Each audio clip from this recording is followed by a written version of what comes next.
فمش التسلل للتمرير شوات والهدف الأول أسامة بوقرة. لا تنسوا دعمنا بالضغط على زر الإعجاب لايك والاشتراك في القناة وتفعيل الجرس ليصلكم كل جديد.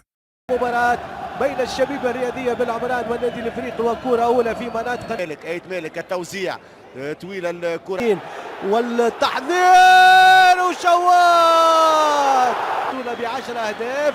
إعادة ممتازة هذه العملية وهذا كرة داخل منطقة الجزاء. تدخل عديب الحاج يحذر داخل منطقة الجزاء وتحذير مرة ثانية. هذه كرة من غيث الزعلوني ينتظر في المساندة يحذر يرجع مرة ثانية يحط كرة على ساقه اليسار. التوزيع لفراس شوات ويخرج الحارس الحنزوري. تتواصل العملية الافريقي والكرة على العارضة. كرة من جديد إلى الزعلوني.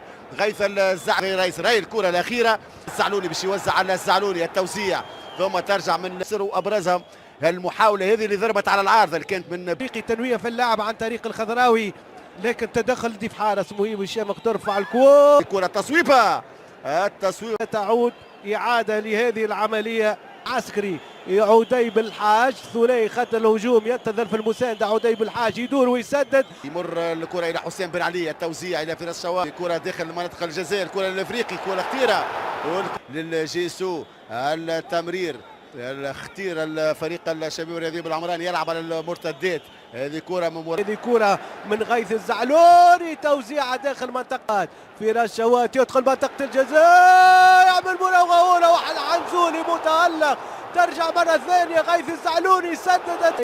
تلعب الكرة في هذه المرة بصفة مباشرة للنادي الافريقي وتألق حنزولي. فراس شوات توغل وتلعب في القائم الاول في اتجاه فراس شوات متفلح النادي الافريقي في القائم الاول. والحارس الكره الى حمزه الخضراوي. خضراوي يتوغل يدخل منطقه الجزاء. بن علي شوات ثم الخضراوي بس هيت مالك. التحذير كانوا هذه الكره كانت من فراس شوات. شوف فراس شوات عمر الزويغي ثم حمزه. تحذير 1-2 والحمزه الخضراوي والتسديده. زعلوني حذر لحمزه الخضراوي بالتوزيع. كره طويله الكنترول من بلال ايت مالك ثم الكره الثانيه من معتزل داخل منطقه الجزاء. هارون الخضراوي. التحذير الضغط من جانب النادي الافريقي في مناطق فراس شوات. تنفيذ المخالفه طويله ترجع للحسام بن علي. فيليب كينزومبي رجع الى حمزه الخضراوي. ترجع الكره الى حسام بن علي داخل مرات خضراوي. التوزيع الكره والضغط اليمين يوزع كره وتدخل الدفاع بجهه اليمين. الزعلوني التوزيع لفراس شوات والهدف الاول. الهدف الاول أسامة بوقرة. اي تغيير يا فوزي البنزرتي ياتي بالحلول بوقرة. هاي العمليه. الزعلوني ما فماش تسلل للتمرير شوات والهدف الاول فنيا الخضراوي.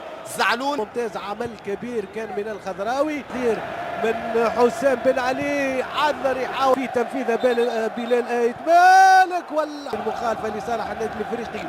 نفس المخالفه والتسديده واعاده للعمليه. تسديده كان النادي الافريقي يهاجم من حمزه الخضراوي. الكره الى بلال ايت مالك. هل ياتي الثاني للنادي شوات. لاعب لا يعرف التعب. بلال ايت مالك. شوف المتابعه في راس شوات بالساق اليسار. هاي العمل الخضراوي. بلال ايت مالك في المتابعه في راس على النادي الافريقي. شوفوا التمركز نتاعو هذا في راس شوات كذلك تمركز ممتاز من عديب الحاج بعد توفيق الشريك. كره بالراس واختير المحيط كرة القدم الاحترافية. هذه كرة ترجع للنادي الافريقي. مفهوم الاستراتيجي الافريقي. هذه كرة ترجع من جديد لليسار. لاعب شاب واعد لتعبير الفنيات من بن علي. التمريرات القصيرة. بوقرة يمر. بوقرة يدخل منطقة الجزاء جديد لأسامة بوقرة صاحب الهدف الأول. ثم كرة من حمزة الخضراوي. التوزيع. أهلا بكم في ملخص مباراة النادي الإفريقي وشبيبة العمران ضمن منافسات الجولة 21 من الرابطة المحترفة الأولى. بعد شوط أول انتهى بالتعادل السلبي دخل النادي الإفريقي الشوط الثاني بإصرار كبير. البداية كانت في الدقيقة 52 حين نجح أسامة بوقرة في افتتاح التسجيل ومنح التقدم لفريق باب جديد. ولم تمر سوى دقائق قليلة حتى عزز المهاجم فراس شواط النتيجة بتسجيله الهدف الثاني في الدقيقة 58 ليؤكد تفوق الإفريقي في هذا اللقاء. وفي اللحظات الأخيرة من عمر المباراة وتحديدا في الدقيقة 97 تحصل النادي الإفريقي على ركلة جزاء نفذها بنجاح غيث الزعلوني مختتما ثلاثية فريقه ومطلقا صافرة النهاية بفوز عريض ومستحق. 3 نقاط ثمينة تضاف لرصيد النادي الإفريقي في مشوار البطولة. شاركونا في التعليقات من كان أفضل لاعب في هذه المباراة، ولا تنسوا الإعجاب بالفيديو والاشتراك في القناة.